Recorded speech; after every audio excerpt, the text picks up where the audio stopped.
Hey guys, what's up? Your boy Honest Billy back with another video. Before I get started on these following topics, because I'm going to be touching on multiple things from Karen Huger's situation with her DUI, talk about some of my personal life stuff, and my personal thoughts on the whole gay for pay thing.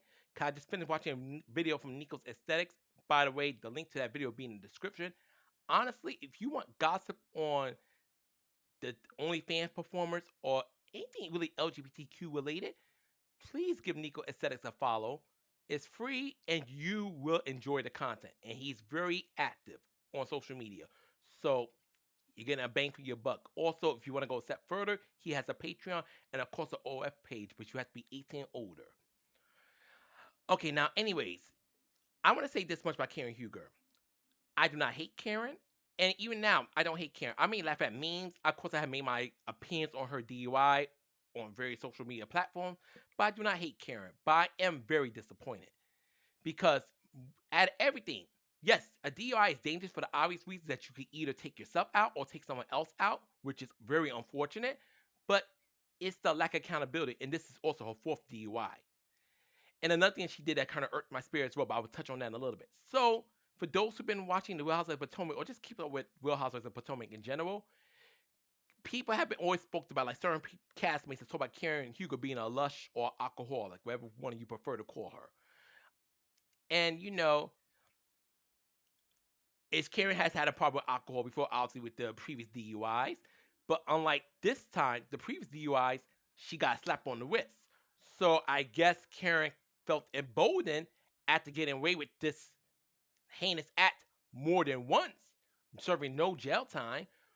But everything has a breaking point. And this time, she met the breaking point. But I personally don't feel like the punishment is that severe considering what she did and the lack of accountability. But I also think the part of that due to her age, why the punishment is not so severe. But it's still a punishment nonetheless, so I think that's better than nothing. Anyways, for those who've been keep up with Real Housewives of Potomac, and if you have not, I'll give you a quick rundown. So, season 9, the talk of the town was Karen Huger's car accident. It was started off as a car accident, many people knew it was a DUI related because she was under the influence. Karen blamed everything and their auntie, but herself for that incident. Karen said a deer jumped out at her, made her crash her car, a tree stuck out. Just anything was responsible except for Karen Huger for drinking under influence. So, Karen is, gun ho that when everything comes to light, that she's gonna look shiny and everybody who doubted her is gonna look stupid. Baby, let me tell you, when that footage of Karen Huger came out, the video footage of her incident when she was drunk as a skunk, baby, that shit was so embarrassing. If that was my mother, I would have cried. I said, if the way Karen Huger called herself Thomas Jefferson's concubine, the way she was, ooh, I'm lit, and called the cop, you are poor and white. Karen was a sloppy mess that night. And I understand you don't remember everything when you're under the influence. Drinking, I used to be a heavy drinker at one point. Thank God I don't drive, but I used to be a heavy drinker at one point.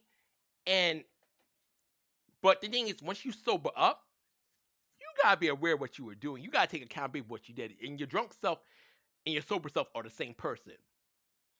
It's just different brain activities, but same person. So you gotta take accountability. Karen would avoid, like, if you try to call Karen an alcoholic, a drunk, whatever, she did not want to hear that. And she will argue you down. You try that. And my whole thing is this: I understand you don't want to be such a harsh label because being an alcoholic isn't something to be proud of, but you obviously had a drinking problem. Even if you want to call yourself an alcoholic, a drunk, whatever, you had a drinking problem. And the fact that once the evidence was shown to you that you have a problem, you still refuse to take accountability. You decide you want to double down. You by fighting the courts, taking this to court. I know when you told your lawyers you wanted to take this to trial, I know they wanted to scream, because I would have. I know they wanted to scream and say, Karen, you are guilty. Just take a plea. Take a plea. It'll be less humiliating and you'll just take accountability. But I said, no, we're going to take this to trial. And she lost. Now Karen was sentenced earlier today.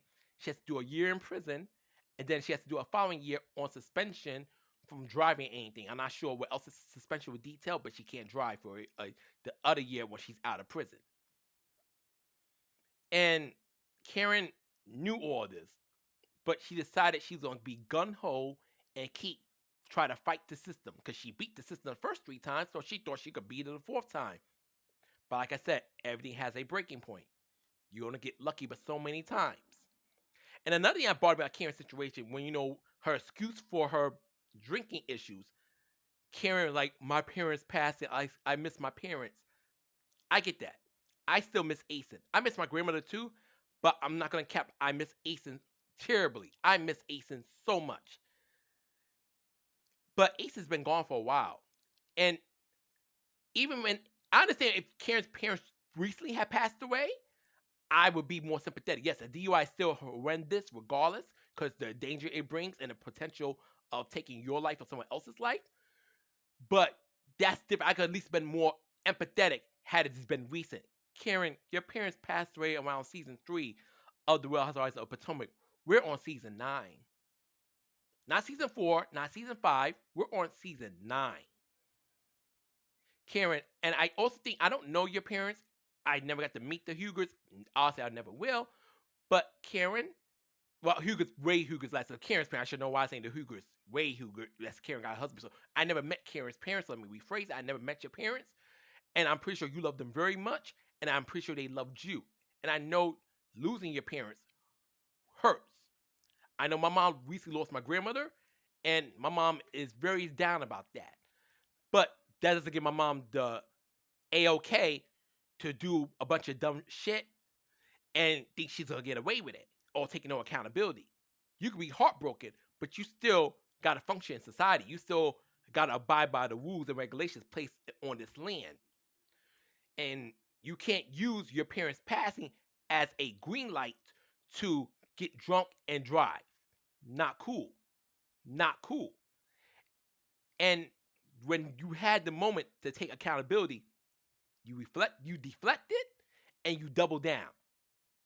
Now you're in this situation. So it sucks. And another thing I want to add on too, the way you treated Wendy, how you were like you are not a true friend, you are a fake ass friend to Wendy. And for us to find out during the season 9 reunion, that's fucked up. Because Wendy really held you down just for you to treat Wendy like an afterthought. If you didn't like the girl, you should let the girl know, look, girl, I appreciate your kindness and we could be cordial, but you're not my friend. So when people are speaking ill of me, don't support me. Let them do it. Wendy stood 10 toes down for you and you shitted on her. Figuratively, of course. And I don't like that. But it is what it is. What's done is done. You are now going to do a year of prison, and then you got your suspension the following year. And I just hope you learn from this. And I just pray that, your family will be able to move forward with this. I feel bad for your family. That's the only ones I feel bad for. I feel bad for Ray Huger, your husband. I feel bad for your daughter, Raven, and any other family member involved, because they didn't deserve this kind of embarrassment. They deserve zero with. But you, on the other hand, I have no sympathy for. I really hope you learn your lesson. That's that.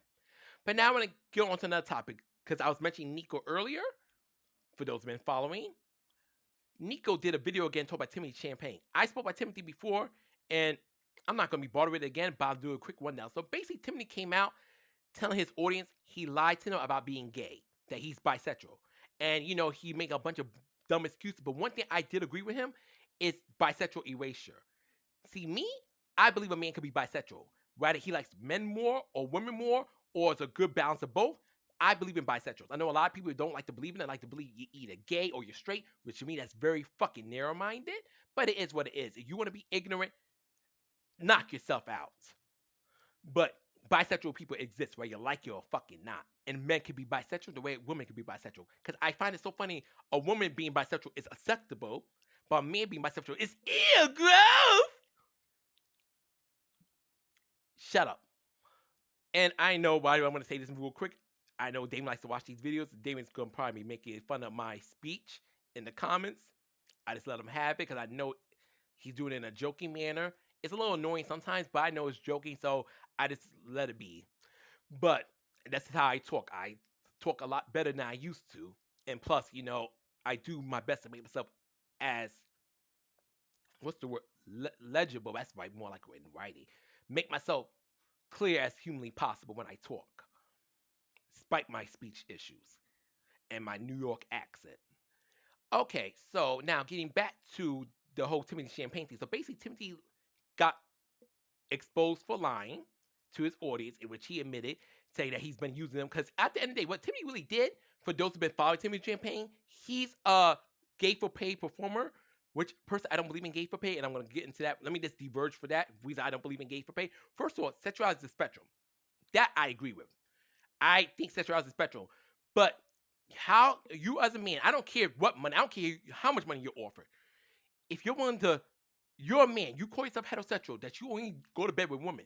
But if someone says, okay, I'll give you 50K or 5K, normally that's 5K, let's make it a realistic amount. 5K, suck some dick. You do it, you are not straight. Now, yes, you had a motive for doing it because you got money out of it, but you are not straight. Because a straight man, to me, a true heterosexual man, there's no price for him to go to bed with another man. The only time a man could be something involved with another man and he's still heterosexual to me is, God forbid, which is not a good thing, he's SA. If you don't know what SA means, figure it out. Google's exists. Or on a very extreme, almost impossible situation. Let's say a man is happily married to his wife, 2 kids, and he got his loving parents. Some psychopath kidnaps his family, and it says to him, you got 4 hours to go meet a random guy and suck them off, and they got to bust a load inside your mouth, or I'm going to pretty much unalive your entire family.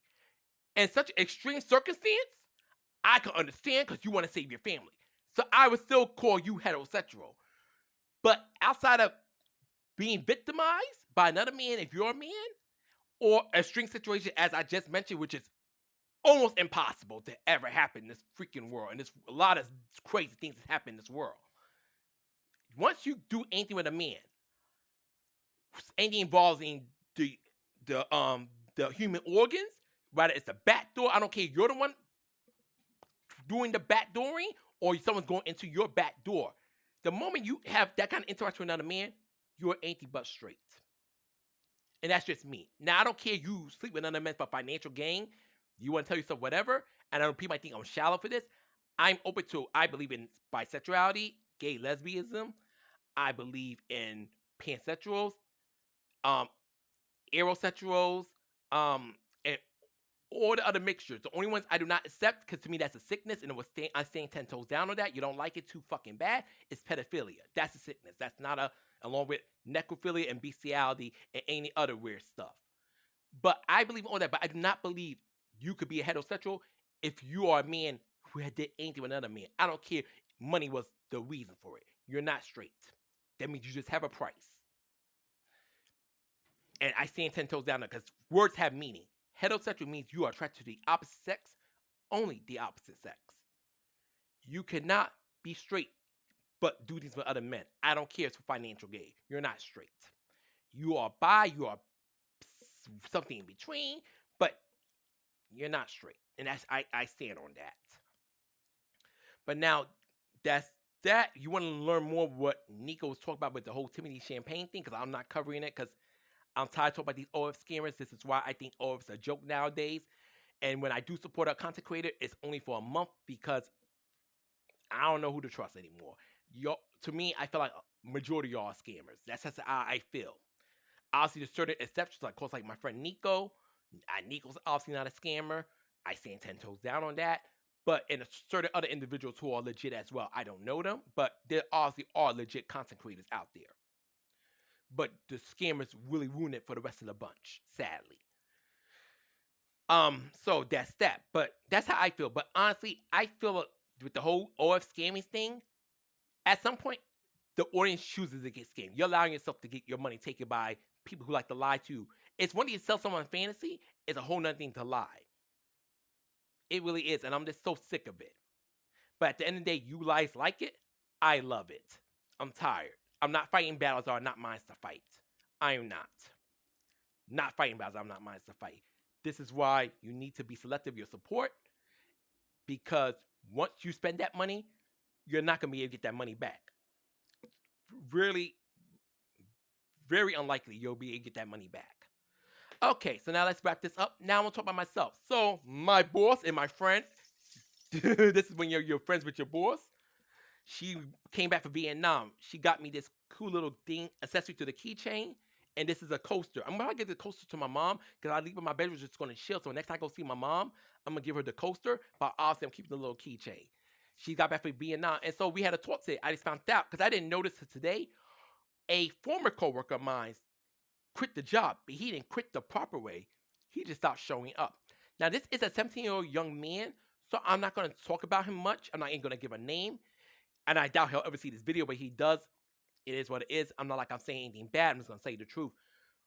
I'm disappointed how he decided to leave the job, but at the end of the day, I had this feeling that he was not going to last. So it is what it is. I hate when I'm right about these things, but I had a feeling he wasn't going to last. But I just wish he didn't quit the way he quit. I rather he had said, look, I'm just not happy here no more. I don't want to work here no more.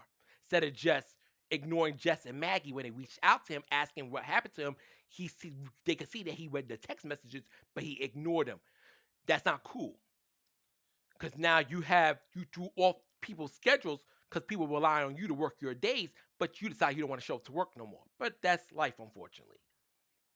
So Maggie had a conversation with me. She's like, Aunt, I know you about to get your surgery soon, but I wanted to know, post-surgery, would you want to take more hours? In my head, I'm like, part of my brain like, yes, I love taking more hours because, making more money is good. Not only it can help with bills, it can help acquire more commissions, buy more accessories to be a better content creator, because I'm so tired of recording stuff with my old ass Android. I either need to update my Android or I'm gonna buy me like a camcorder, but I need to save up for that. I was on Amazon and I saw those things are very expensive and they're like a thing of rent. So I had to save up. But anywho's, she wants me to take more hours. And then part of my brain is like, I want that, but there's another part of me. I'm scared of my mental crash because everybody who knows me knows I go through depression. I'm scared of my mental crash. I don't want to get burnt out. I know what burnt out is, and I was not. When I was burnt out, it really was hard to be burnt out and depressed at the same time. It was a hell of bad. I really did not want to be on this earth. But I'm worried about that. Also, I don't worry about. I don't like, because like I said, I'm not one of those people. I'll see. I don't want to be weird. I like black people, but the ones I'm around are usually the more uncouth ones that are very insufferable to be around, and the Spanish-speaking customers are real dicks. So I like to deal with them little as possible while making a good living for myself. However, more hours means I'm around those idiots more than I like to be. But at the same time, I just got to, big boy it and try to just deal because I do want to get more hours, especially since I'm free on Thursdays. I was using Thursdays, so doctor's appointments, one personal errands, laundry day if I didn't do on the weekend, and just try to rest my body if I had no errands to take care of to get ready for the rest of the week. Because I do work practically full time. I work 5 hours and a half at my secondary job, and with my main job, I work 27 hours, sometimes 28 hours. So I'm not like I'm a lazy motherfucker. No sense of the world. You might think I'm lazy because I like to stay at home a lot, but I'm not lazy. But I am tired. But I'm going to have to find a way to push through because I like to get more hours. Plus, I know it helps, and I know Maggie is tired of looking for people to work at the pharmacy just for them not to stick around. Because only people who've been consistent at the pharmacy is myself, David, Muhammad, Jenny. I adore Jenny. Jenny's such a cool person. Gladys, Tony, and of course Maggie and Jess. But when we hire another person, they'll stay around for maybe a month or two. Then somehow they wind up pregnant. They're sucked into another universe. They choose being a bum overworking, or they decided they're going to pursue a rap career that goes nowhere, whatever. They just don't last long enough. And it's frustrating because I know I'm fucking frustrated with it. I know Maggie's got to be 10 times frustrated with it because she's the one doing the hiring. She's the one doing the paperwork. And just for this person not, and don't get me wrong, I want to clear this up. It's okay to move on. It's okay to want better for yourself, whatever the reason. But there's a difference between you're moving on to better because you found better, or you're just you're irresponsible motherfucker who don't want to do nothing with themselves. There's a difference. There is a big difference. And so, and especially this Gen Z, and I'm not going to be this whole bashing of Gen Z because Gen Z has a lot of good qualities, but I noticed certain people in the Gen Z generation don't have a good work ethic. They really don't, and it's pretty pathetic. But I will say that for another day because I do want to wrap this video up. So anyways, I probably will be taking more hours. I have to work with Maggie on my days I'll be taking off because I still have to do my doctor's appointment, get ready for my surgery soon. But in that, I guess life's been cool. I just want to talk about those couple things. I've been trying to make this video like 7 times already, and I've been catching hell almost each time. Finally, I got a good recording of it. Because it's like, I was going to give up after the fifth attempt, but my brain said, no, you're going to get this information. You're going to get this up off your head. So I decided, give it another go. And, hopefully this is the right one. Obviously, if I upload it, everything went well. That's it for now. Shout out to Carlos. Shout out to Neffy. Shout out to Suki. And, of course, shout out to my good friend Chris Lotus. Peace and take care. Honest Play out, child. Love you.